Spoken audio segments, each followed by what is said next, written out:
Assalamualaikum warahmatullahi wabarakatuh. Hai guys, selamat datang di Sapa Fikas, suara perbincangan anak Fikas UIN Jakarta. Gimana nih kabarnya guys? Semoga sehat, semangat, dan juga tetap waras ya di akhir semester ini. Hari ini aku bakal nemenin kalian semua di episode perdana. Yes, bener banget, episode perdana dari podcast ini. Kita bakal ngobrolin hal-hal yang seru, meaningful, dan pastinya relate banget nih buat kita sebagai mahasiswa kesehatan. Bareng dua sosok di balik layar Geraknya Dema Fikas 2025-2026. Tapi sebelum itu, kenalin aku Yumna, bagian dari keluarga Dema, dan sekarang dikasih amanah buat nemenin kalian semua di rangkaian Sapa Fikas.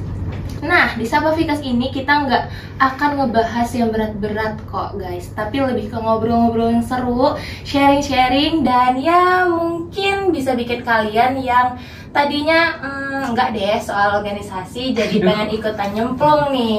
So, let's make it meaningful and mindful, karena hari ini spesial banget. Kita bakal kupas tuntas tentang di balik layar Dema Fikas, cerita, tantangan, dan harapan. Langsung aja kita sapa tamu keren kita hari ini, Kak Masa sebagai Ketua Dema Fikas dan Kak Fala sebagai Wakil Ketua. Halo guys. Boleh banget nih Kak, kenalan dulu ke teman-teman Sobat Fikas. Halo guys, kenalin, nama aku Masa dari Program Studi Kesehatan Masyarakat Angkatan 2022. Dan saat ini alhamdulillah mendapatkan amanah menjadi Ketua Dema Fikas periode 2025-2026. Dan ini ada rekan saya. Siapa nih? Halo guys, saya Faizul Fala, biasa dipanggil Fala. Saya dari Prodi Farmasi Angkatan 23. Dan saat ini saya menjabat sebagai Wakil Ketua Dema Fikas dari Kak Masa. Yeay, keren banget ya guys tamu-tamu kita hari ini. Aduh. Dan baru awal tapi baru awal ini kita udah ngerasa vibes-nya udah nyaman banget nih Kak. Iya, karena harus hangat. iya kayak nongkrong gitu sambil ngopi-ngopi. Ya mana kopinya ya? Boleh nanti Boleh habis masuk. ini ya. Oh, boleh masuk. Brand enggak Sponsor? Oke. Anyway, hari ini kita bakal ngebahas mulai dari cerita awal, tantangan, sampai harapan kedepannya di Dema Fikas ini. Seru nih kayaknya nih. Jadi, stay with us ya teman-teman. Oke, aku mulai dari Kak Masa mungkin ya. Iya. Kita throwback sedikit nih Kak. Aduh, throwback banget. Aduh. Gimana tuh Kak? Mungkin aku mau nanya dari awal mula Kak Masa memutuskan untuk maju nih, untuk mengambil peran amanah, apa lagi ya istilahnya, yang maju sebagai Ketua Dema Fikas dari tahun ini tuh seperti apa Kak? Mungkin ada keresahan yang bikin Kak Masa bilang kayaknya aku harus turun tangan nih. Gitu. Wow. Ya, jadi sebenarnya kalau misalnya kita throwback gimana ceritanya sampai mau dan ya kita menjabat saat ini gitu ya. Tentunya itu cukup panjang ya, dan banyak banget cerita balik pergolatan hati dan juga pertimbangan dari berbagai sisi gitu ya. Apalagi mengingat udah masuk ke mulai semester akhir gitu ya. Tapi apa sih sebenarnya yang membuat saya untuk yakin gitu maju gitu. Jadi sebelumnya saya kan juga di periode sebelumnya itu menjadi staff ya, khususnya itu di kesenian dan olahraga. Dan sebenarnya ketika menjadi kandidat pada saat itu cukup kaget ya, kayak Allahu Akbar, Kayak nggak nyangka ya. Iya, kayak hah, kandidatnya masuk nih kandidat gitu. Kayak Gak ada kepikiran di iya, awal ya? nggak ada kepikiran di awal, kayak oh my god, padahal banyak kan pasti teman-teman yang berkompeten juga. Aku nggak sampai mikir gitu, kayak oh aku salah satu kandidat gitu. Dan dari situ otomatis langsung diminta untuk mempersiapkan entah itu visi, misi, bahkan untuk mencari partner kerja gitu kan. Terus kayak aduh, sebelum memutuskan untuk yaudah oke, saya ambil, tentunya banyak banget. Mulai dari harus bertanya dulu tentunya ke keluarga, ke orang tua, gimana pandangannya, gimana tanggapannya, dan ridhonya gitu ya, terutama Penting itu ya, Kak. penting banget. Apalagi kan pokoknya ridho orang tua tuh pasti mengikuti kita gitu kan. Betul. Dari situ dari orang tua menyampaikan oh menjadi kandidat nih gitu kan, berarti sebenarnya kamu udah dinilai dengan beberapa indikator yang sudah masuk indikator tersebut gitu. Terus saya juga merenung, oh iya juga ya, dan awalnya mungkin masih setengah-setengah gitu ya, antara tetap mau melanjutkan ini atau enggak ya, Terima gitu. nggak ya, gitu Iya, ya. terima nggak ya, atau kayak naik nggak ya, tetap lanjut menjadi ya sekarang nggak ya gitu kan. Terus ketika merenung sendiri, kebetulan ketika merenung itu saya berpikir, oh iya, dari pengalaman pada saat menjadi staff itu kan banyak banget evaluasinya. Kemudian apa aja sih sebenarnya dari evaluasi itu akhirnya mulai muncul nih di dalam benak saya kayak, oh iya harusnya bisa diubah yang ini, bisa diubah yang itu gitu kan. Dan aku berpikir lagi, kalau misalkan bukan kita yang periode lalu naik, siapa lagi yang akan menghidupi organisasi ini gitu kan. Karena ya yang tahu dapurnya, yang tahu apa yang harus dibenerin gitu, apa yang harus dibenahi itu kan otomatis periode sebelumnya gitu kan. Betul. Nah dari situlah akhirnya ya udah yakin, dengan sebelumnya juga udah panjang itu, bukan cuma ke orang tua, terus kayak ke kating-kating kayak gimana ya aku dipilih gitu, kayak oh my god gitu Jadi kan. nanya saran tuh banyak ya Kak? Banyak banget, mulai dari pertama tentunya orang tua, terus kayak curhat lah ke Allah juga kayak ya Allah Itu pasti juga itu wajib ya. utama banget. Terus juga nanya ke ya kating-kating kayak, Kak gimana ya Kak, kok tiba-tiba nih jadi kandidat gitu. Bahkan menanyakan ke yang memilih saya sebagai kandidat, memilih aku sebagai kandidat kayak kenapa aku, alasannya apa gitu kan. Jadi supaya meyakinkan diri aku sendiri juga nih. Iya, nah dari situ udah panjang, akhirnya memantapkan diri, terus sholat, doa ke Allah, terus kayak oke, mencoba naik kandidat dengan berpikir siapa ya yang bisa menjadi partner aku, siapa gitu kan. Karena kan pasti harus menyamakan karakter gitu ya, bukan menyamakan sih, kayak menyesuaikan ya karakter aku yang kayak gimana, terus partnernya harusnya enaknya yang kayak gimana gitu kan. Dari situlah akhirnya terpikir Fala menjadi partner gitu. Nah akhirnya naik jadi kandidat, terus pemilihan ya alhamdulillah ternyata udah innalillahi dan alhamdulillah. Innalillahinya adalah ini bukan cuma tanggung jawab di dunia, betul kan? Bukan cuma di dunia, jadi kayak ya Allah ini tuh memimpin gitu ya banyak orang gitu, otomatis akan mengambil keputusan, ngambil ya kan. Jadi ya udah akhirnya memutuskan alhamdulillah gitu.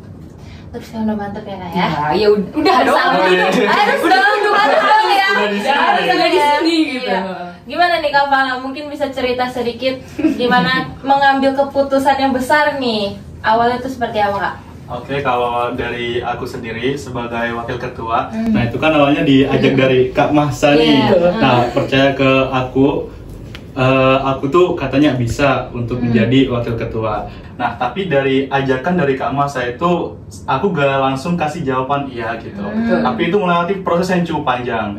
Nah pertama yang aku lakuin itu komunikasi dengan orang yang terdekat dengan aku sendiri. Nah yaitu keluarga. Nah disitulah aku mulai curhat ke keluarga, cerita kalau semisal aku diamanahi untuk jadi wakil ketua. Nah disitulah dikasih arah-arahan, dikasih gambaran. Nah kebetulan dia ketua-ketua gitu. Nah kebetulan juga latar belakang keluarga aku juga nggak jauh beda lah dengan yang aku hadapin sekarang ini. Jadi mempunyai pandangan yang lebih gitu dibandingkan aku. Nah disitulah saya mulai yakin, ini mulai semakin kuat gitu untuk maju sebagai wakil. Tapi di situ nggak cukup di situ. Nah aku inget pesan dari orang tua aku sendiri. Nah itu beliau menyampaikan ke aku sendiri, bilang kalau gini, Falah, kalau semisal ada orang yang menawarkan sesuatu dan itu secara khusus ke kamu, berarti orang itu mempunyai keyakinan bahwa kamu itu bisa untuk melaksanakan itu. Nah, dari situ aku semakin yakin, oh ini berarti Kak Mas yakin ke aku, kalau semisal aku itu bisa untuk menjadi posisi sebagai wakil itu. Nah, tapi dari situ meskipun saya udah mulai semakin kuat keyakinan, tapi gak 100% saya langsung mengiyakan ajakan dari Kak Masa. Nah, suatu ketika nih, itu kan masih bingung ya. Nah, kita kan ada waktunya kalau malam itu kan kita ada nyantai-nyantai kayak scroll gitu ya. Nah, waktu scroll, kebetulan FYP yang muncul itu kebanyakan kata-kata motivasi yang relevan lah dengan yang saya hadapi gitu. Nah, seakan-akan seakan-akan TikTok itu tahu keadaan kita sekarang tuh lagi gimana gitu. Nah, jadi di situ juga kita mengambil kesimpulan bahwa scroll itu bukan hanya hal yang negatif. Tapi juga ada hal positifnya juga di situ. Nah, dari situ berbagai macam kata motivasi, saya juga menyadari kalau semisal motivasi itu tiada arti tanpa adanya aksi. Seperti itu. Nah, terus dan dari saya sendiri ingin membuktikan bahwa arti itu ada dengan cara apa? Dengan cara saya berdoa, berusaha dan bertawakal ke Allah Ta'ala gitu. Nah, dari situlah aku mulai memantapkan diri dengan motivasi, dengan dorongan orang-orang lain, terutama ridho orang tua juga, terus juga support dari teman Dema, terus terutama support dari ketua sendiri kawan saya. Padahal itu masih kandidat ya? Iya, ya saling memuatkan. Jadi di situ saya mulai yakin untuk mengambil keputusan mengiyakan ajakan dari Kak Mas sebagai wakil ketua seperti itu. Dan selain itu juga saya ingin mencoba hal baru tentunya ya. Nah, karena kan kita kuliah gak cuma belajar tentang akademik aja kan. Kita juga belajar bersosialisasi, berorganisasi dan lainnya. Nah, saya juga teringat dalam surah Al-Insyirah ya. Keluar lagi dari ayat 5. Nah, itu Allah berfirman, Inna ma'al usri yusra. Mohon maaf itu di ayat 5, fa inna ma'al usri yusra. Nah, di situ artinya sesungguhnya segala kesusahan itu pasti ada kemudahan. Nah, pastikan menjabat sebagai wakil ini pasti ada kesulitan-kesulitan yang bakalan dihadapin ya. Tapi saya yakin di situ pasti ada kemudahan karena Allah sendiri dalam dalam Al-Qur'an itu sudah menyebutkan seperti itu. Dan penyebutan itu gak cuma sekali. Nah, itu 2 kali di ayat yang ke-6 setelahnya itu innamal usri yusra juga seperti itu. Jadi saya semakin kuat dan keyakinan jadi saya mengiyakan ajakan dari Kak Masa untuk sebagai wakil ketua gitu. Cukup lama juga tuh. Sama-sama harus menentukan gitu kan kayak. Sebenarnya untuk menghubungi Falah juga yang kayak Fal, panjang banget long text ya. Cuma long text kayak jadi dan Fal pasti Kak minta waktu ya pastilah aku kasih waktu gitu. Jadi ya akhirnya kita berpartner nih di Dema gitu. Tapi dari kayak mungkin perbedaan-perbedaan itu bisa jadi kayak penguat di antara kalian ya. Betul banget itu, betul banget. Karena kan kita juga saling melengkapi juga. Iya, betul. Nah, bukan harus yang sama tapi ya saling melengkapi gitu. Kekurangan dari aku dilengkapi oleh Kak Masa, nah begitu pun sebaliknya gitu. Betul. Oke. Nah, kalau dari Kak Falah nih sebagai waketu dari Dema Fikas nih apa sih grand vision? Mungkin visi misinya yang udah Kak Falah buat bareng Kak Masa yang sudah menyatukan visi misi kalian berdua dulu kan? Pasti akan baru membuat visi misi Dema Fikas sendiri gitu. Mungkin apa sih boleh dijelaskan mungkin ya, mungkin nggak cuma program kerja aja kan ya, tapi nilai-nilai apa yang mau dibangun bareng nih di Dema Fikas gitu. Boleh Kak? Panjang itu diskusinya ya. Panjang itu. Prosesnya panjang. Kan cuma sejam 2 jam. Iya, nggak bisa. Nggak mungkin. 2 kepala nih kayak gini deh kayaknya. Ganti gitu. Coba. Bentuklah. Nah, kita kan berorganisasi pasti ada tujuan utama dalam berorganisasi itu. Nah, disitulah kita nyisipin di visi itu sebagai tujuan utama kita organisasi Dema ini mau dibawa kemana arahnya gitu. Nah, terus juga selain visi kita juga untuk merealisasikan visi itu, nah ada yang namanya beberapa poin yang harus dilakukan misi yang kita udah susun itu. Nah, yang pertama visi ini yaitu mewujudkan Dema Fikas UIN Syarif Hidayatullah Jakarta sebagai organisasi yang inovatif, responsif, berkualitas, berintegritas, dan berkontribusi dalam mengembangkan potensi diri mahasiswa Fikas dengan berlandaskan nilai-nilai keislaman gitu. Nah, terus untuk merealisasikan visi itu, nah misi yang kita susun ada 4 misi nih. Nah, yang pertama itu menyelenggarakan program kerja yang berlandaskan nilai-nilai keislaman sebagai bentuk nyata kontribusi Dema Fikas dalam pengembangan potensi, kreativitas, keterampilan, serta keaktifan mahasiswa Fikas. Nah, terus kemudian yang kedua itu mewujudkan sistem kerja yang efektif, efisien, komunikatif, dan adaptif Betul. melalui semangat tanggung jawab serta komitmen kolektif demi tercapainya tujuan organisasi. Nah, terus yang ketiga nih, itu memperkuat solidaritas dan harmonisasi internal Demafikes melalui kegiatan yang bersifat kolaboratif, inklusif, dan berorientasi pada kebersamaan. Betul. Guna menciptakan suasana kerja yang suportif dan saling menghargai. Nah, kemudian yang keempat nih, itu yaitu meningkatkan kualitas sinergi dan komunikasi aktif dengan organisasi kemahasiswaan internal maupun eksternal dalam rangka memperluas jaringan dan penguatan kontribusi kelembagaan. Nah, mungkin untuk visi misi seperti yang saya sebutkan barusan itu. Iya, betul banget. Wow. Jadi selain kita ya tadi visinya udah panjang lebar gitu ya, salah satu cara dan tujuan kita itu ya ingin Demafikes ini bukan cuma jadi wadah untuk berkembang, untuk belajar, berproses, tapi tentunya itu sebagai rumah juga. Jadi kita pengen menghadirkan segi rumah di situ kayak profesional, cuma tetap hangat gitu. Karena kan kadang memang itu cukup sulit ya, diakuin cukup sulit untuk diusahakan. Cuman masih bisa diusahakan gitu. Jadi inginnya tuh kita berprofesional dalam proker, tapi dalam pelaksanaannya itu harus tetap hangat, supaya nantinya tuh bukan cuma dikenang saat ini aja. Kita tuh pengennya ketika mungkin nanti sudah berkeluarga atau memiliki kehidupan di chapter berikutnya gitu-gitu, bisa diceritakan ke entah ke keluarga, entah ke rekan gitu. Kayak dulu saya itu join Demafikes hangat loh gini gitu. Jadi pengen ada kesan, ada cerita di situ. Nah, dari visi misi itu juga kita tuh ada sebenarnya ada kayak jargon ya, hashtag gitu.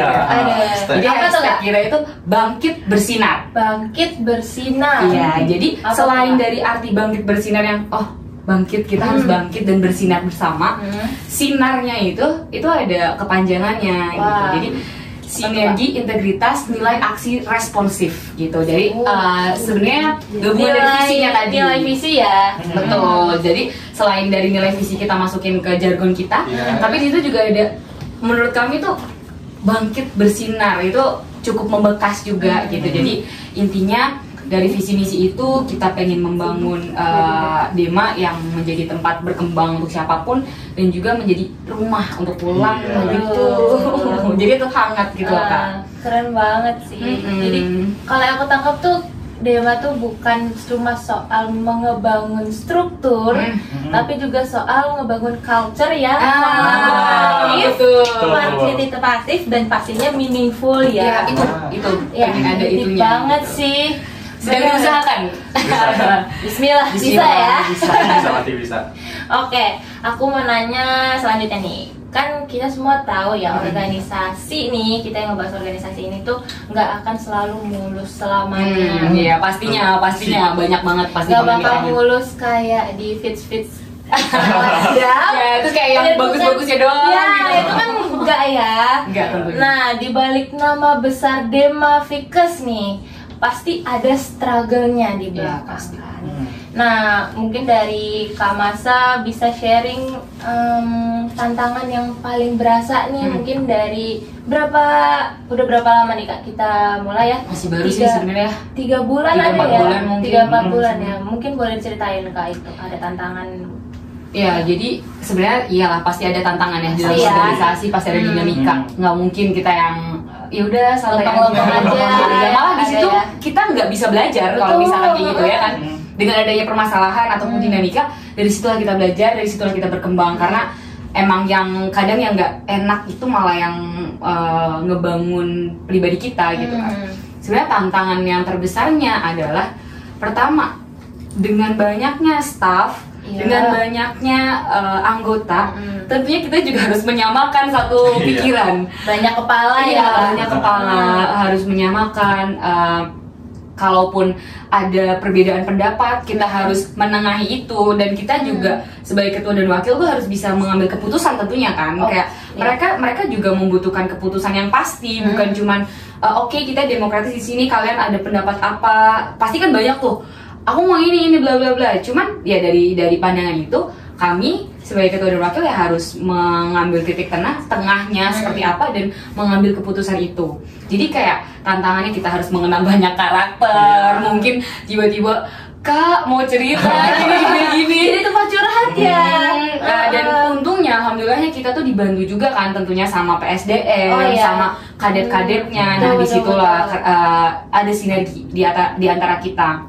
Selain menyamakan pandangan, menyamakan pikiran, terus juga salah satunya yang menjadi tantangan adalah ketika kita harus menjalin komunikasi. Komunikasi betul. Guys. Bukan susah sih, tantangan banget untuk membangun komunikasi. Misalkan nih di kepanitiaan A, si koor udah yang kayak, tolong dong gini, terus anggotanya nggak ada yang ngebales. Itu kan koor akan merasa, aduh, apa yang salah dari aku ya? Atau kayak langsung introspeksi diri ya? Iya, ada kayak salah. Atau kayak malah, ini kenapa sih anak-anak gitu? Ada dua faktor itu, ada positif negatif ya gitu. Disitulah padahal misalkan ternyata anggotanya lagi UAS, ada hal lain tapi nggak diinformasikan, nggak dikomunikasikan, jadi nggak tahu. Makanya tantangan kita adalah komunikasi. Makanya dari awal aku sama Fala itu selalu kayak mungkin memberikan mengingatkan gitu ya kepada kepala departemen, kepada BPH juga, dan kepada anggota kalau misalkan lagi rapat atau evaluasi kayak, guys, komunikasi itu tuh penting banget loh. Bukan cuma kata-kata komunikasi, tapi setiap apapun itu, entah hubungan apapun itu, pertemanan, keluarga, atau bahkan mungkin pasangan, itu tuh perlu banget komunikasi gitu. Jadi kan kita nggak tahu Kayumna rasanya apa sekarang. Aku nggak tahu loh Kayumna sekarang sedang ingin mengutarakan apa. Kan harus diutarakan dengan komunikasi. Dengan berbicara. Betul. Gitu kan. Itu jadi tantangannya adalah komunikasi dan jadwal kuliah tentunya. Wah, ya kan? Itu permasalahan anak kesehatan ya guys. Gitu. Nah di sini gimana tuh? Iya, jadi kan kita anak kesehatan tahu ya cukup padat. Betul. Farmasi, keperawatan dan juga kesmas itu padat banget lah, apalagi farmasi kepadatan dengan lapraknya. Laprak tiap hari ya. Di lab gitu. Terus keperawatan juga OC-nya, terus juga menghadapi pasien-pasien gimana caranya gitu. Kesehatan masyarakat harus turun ke masyarakat. Analisis data ini itu gitu kan. Itu tantangan banget. Jadi karena kan tujuan kita utama ke sini adalah kuliah. Betul. Kita kenal Dema pun dari kuliah gitu kan. Betul. Jadi jadi kita tuh harus mengingatkan juga bahwasanya kuliah dan juga organisasi itu harus sama-sama seimbang, harus balance lah. Iya, harus di skala prioritasnya seperti apa gitu. Jadi kalau misalkan ada perkuliahan di sini ada kalau ada tanggung jawab di organisasi, ya dikoordinasikan dulu seperti apa, mau mengerjakan yang mana dulu, gitu-gitu kan. Kadang deadline juga ada yang panjang, terus organisasi ada yang mendesak, misalkan RD harus diubah sekarang nih, waduh, ya kan. Jadi kan perlu skala prioritas. Nah disinilah tantangannya gitu. Jadi pertama tadi menyatukan banyak pandangan, komunikasi dan juga jadwal perkuliahan itu sih kalau misalnya aku. Bener gak sih? Gimana? Apa ada tanggapan lain? Iya. Bener ya? Bener banget. Terasa banget sih itu. Iya. Tapi itu justru dari situ kelihatan karakter kita itu bakal keluar di situ, bakal kebentuk gitu ya. Kayak kita lagi workout, makin berat bebannya kan makin terbentuk ya. Gitu kan ya. Nah, dari semua tantangan itu pasti ada momen yang bikin hati itu kayak geter gitu. Ada nggak sih momen pemantik buat kalian, mungkin dari Kak Fala? Oke, untuk pemantik ya Kak, ini pemantik untuk apa nih kira-kira? Semangat atau betul. Yang semangat lagi buat menjalani aktivitas sebagai mahasiswa dan juga keorganisasiannya di sini gitu. Harus ada titik rendah kan? Iya, pasti. Gimana tuh Kak Fala, dari Kak Fala sendiri? Nah, untuk itu kan berkaitannya sama semangat yang menurun ya. Nah, karena kan kita juga tahu semangat itu bukan hal yang pasti di atas terus. Nah, karena kan semangat bisa turun, juga bisa naik sesuai dengan keadaan kita. Nah, terutama ketika kita ikut organisasi itu kan banyak juga tantangan-tantangan yang bikin diri sendiri tuh bisa juga merasa capek gitu. Entah itu gara-gara urusan organisasi, urusan perkuliahan yang deadline-nya sama-sama dekat. Nah, itu juga bisa membuat diri kita tuh capek. Nah, ketika capek otomatis semangat kita juga ikut menurun. Nah, tapi ketika semangat menurun itu gak baik untuk dilanjutin gitu. Artinya semangat menurun itu boleh ketika emang diri itu lagi capek, dan capek butuh juga namanya istirahat kan. Tapi perlu diketahui kalau misal capek itu ada namanya waktu yang cukup sebentar kalau untuk capek itu. Nah, karena kan capek bukanlah hal yang memiliki waktu lama gitu kan. Nah, terus juga ketika sudah merasakan capek itu pasti ada momen-momen yang membuat diri kita itu menjadi lebih semangat gitu untuk memulai hal-hal baru lagi.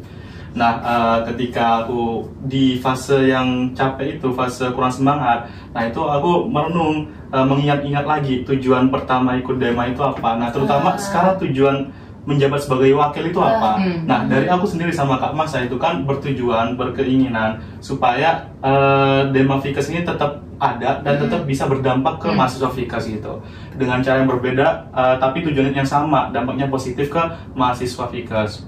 Nah gitu. Nah selain itu juga anggota Fikes itu kan kalau dilihat-lihat di awal kepengurusan itu pasti semangat masih tinggi-tingginya, semangat masih membara, on fire gitu. Nah seperti yang kita bisa lihat sekarang kan itu juga teman-teman semangat lagi tinggi-tingginya. Nah ketika aku merasa lelah, merasa capek, nah itu melihat ke situ. Nah kalau semisal anggota DEMA Fikes itu semangat lagi membara, nah masa aku terus-terusan capek, masa aku terus-terusan turun semangat gitu. Nah dari situlah aku terpantik untuk semangat lagi gitu, biar juga bisa menyesuaikan, juga bisa mengimbangi, menemani mereka berproses gitu. Seperti itu. Jadi intinya mungkin kayak lebih ke, kalau dari aku yang menerima dulu kondisinya, kayak emang harus menerima regulasi itu kan. Oke, capek, tenang dulu, tarik nafas, terus supaya enggak jadi kacau semuanya. Jadi harus emang mungkin kita tenang dulu, ya ditarik dulu, istirahat sejenak, terus mulailah mengingat kayak oh iya memang dalam perjalanan organisasi itu naik turun. Tadi inamal usri usro, ada kesedihan, pasti ada kebahagiaan juga kan. Nah dari situlah, dan kita mengingat lah itu yang tadi kata ih mereka aja semangat, gimana kenapa kita enggak? ya masa kita kalah ya? masa kita nggak memberikan semangat ke mereka betul. gitu. Berarti itu jadi kayak reminder diri kita, kayak kita tuh nggak sendiri loh di sini. Kita tuh jalan bareng-bareng dan harus bisa menyelesaikan ya tugas kita tuh emang begini. Iya, gitu. dan coba menenangkan diri, istighfar. Iya. Terus kayak ya udah ayo kita Ayo lanjut bisa. lagi, karena kita emang ya bersama-sama di sana gitu. Betul. Nah, kita masuk ke bagian yang kontemplatif nih. Wis. Soal harapan. Nah, dari Kak Falah dan juga Kak Masa, kalau bisa nitip satu harapan besar buat mahasiswa Fikes dan juga keluarga kita OPK ini, itu apa nih? Boleh dari Kak Masa mungkin? Oke, mungkin harapannya ya